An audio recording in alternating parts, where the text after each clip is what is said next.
Oh ma grande.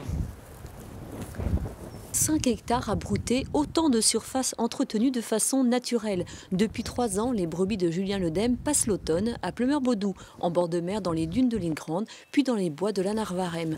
De vraies tondeuses écologiques et un bon exemple d'éco-pâturage qui profite à tous. Les dunes de Toulguen appartiennent à la commune de Pleumeur-Bodou et au conservatoire du littoral.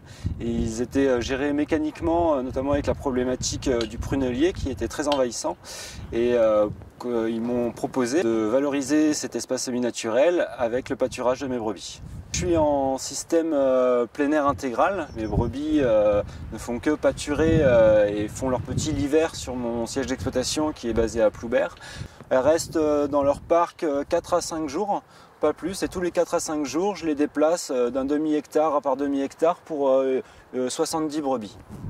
L'éleveur commercialise la viande d'agneau en filière courte et en agriculture biologique. Ces brebis allaitantes sont de race rustique, elles s'adaptent bien aux différents milieux.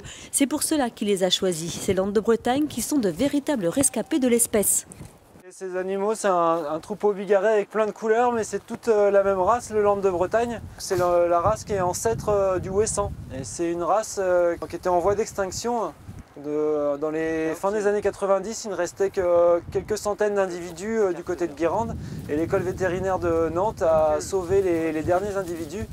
Et il y a depuis une vingtaine d'années une grande dynamique autour de cette race, parce qu'aujourd'hui on est à plus de 6000 individus il me semble, et une quarantaine d'éleveurs professionnels dans tout le Grand Ouest.